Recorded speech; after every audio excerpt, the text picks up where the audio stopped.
Welcome to another edition of Rogues Gallery, where we count down the best of the worst villains according to your votes. This week, we're looking at the bad guys from Garth Ennis and Steve Dillon's iconic series, Preacher. And just missing out on the top 10 this week are the Reaver Cleaver, Agent Hoover, and Jesus Desaad. Let's start the countdown. Number 10, Allfather d'Auranique.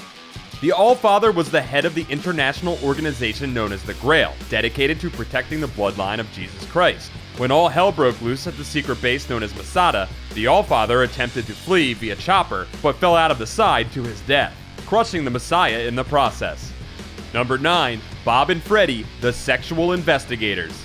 Bob and Freddy are private investigators with a very specific clientele, and first show up having lost a large amount of heroin they were supposed to be delivering for Jesus Desaad. The loss of the heroin led to the death of Cassidy's girlfriend, and the Irish vampire got his revenge by punching out Freddy's teeth and throwing Bob out a window. Number 8, TC. TC was one of Jesse's tormentors when he was a child, but spent most of his time preoccupied with whichever farm animal he could get his hands on. After Tulip was resurrected following being shot in the head, she ran into TC in a hallway and killed him. Number 7, Odin Quincannon. Quincannon was the head of a meat processing plant in the town of Salvation, Texas, and essentially ruled it with fear. His operation was slowly chipped away once Jesse Custer became sheriff, forcing Odin to bring in the Ku Klux Klan, but Jesse chased the meat man back to his private freezer and killed him easily. Number 6, the Saint of Killers.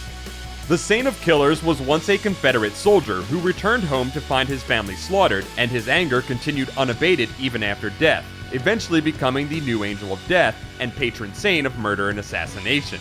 He was sent after Jesse early in his quest, but the two later became allies based on a mutual enemy in God Almighty.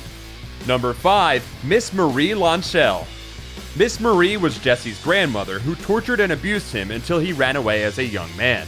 He was eventually brought back to her compound where she had Tulip killed in an attempt to break Jesse's spirit. But when the house caught fire, she was trapped in her room and died when her oxygen tank exploded.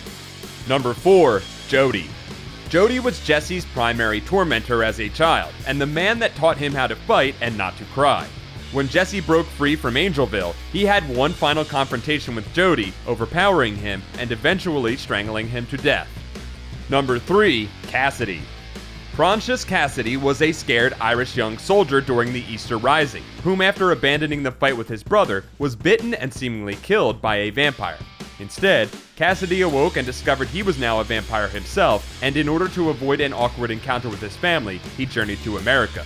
Cassidy lived a consequence-free life in America, using his newfound confidence and immortality to become a charming and compelling character, everything you want a best friend to be. However, he was unconcerned with the trail of destruction and broken people he left in his wake, choosing to move on to a new town rather than think about it. Eventually, Cassidy ran into Jesse and Tulip and joined their quest, but after falling in love with Tulip, he used an opportunity to keep her plied with painkillers and booze under his thumb. In a final confrontation with Jesse, he privately guaranteed Jesse's survival and proved himself redeemable when his friend offered his hand in help. Number 2, God. In Preacher, God is prideful and narcissistic, but most of all, he is lonely, which is why he created angels and why he created humans. Seeking a new form of love and devotion, he created the powerful entity Genesis, which proved to be a match for him in power, and when it escaped, God went into hiding. For much of Jesse's quest, God attempted to get him to stop with favors and preference. But when Jesse proved to be not only undeterred, but completely disrespectful, in a flash of anger, God bit Jesse's eye out and left him for dead. After Genesis was killed and Jesse freed from his bond, God thought it safe to return to his throne in heaven, but instead he found the Saint of Killers waiting for him. God appealed to the Saint to let him be, but instead, the Saint killed him, choosing to rest for all of eternity. And number 1, Air Star. Air Star was a high-ranking leader with the Grail, who orchestrated the death of the Allfather, and in doing so, became the new Allfather. He planned to present Jesse Custer to the world as the new Messiah and use him to rule the world, but his plans often go awry, leading to Star becoming more injured and disfigured over the course of the series. Eventually, Star's mission goes from one of domination to revenge, seeking not to control the world, but to get payback on Jesse Custer and everyone who ever wronged him.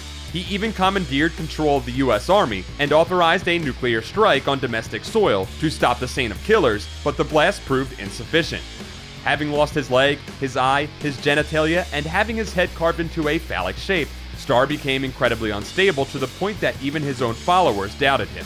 Star did successfully arrange the assassination of Jesse Custer, but was found by Tulip, who finally managed to kill him.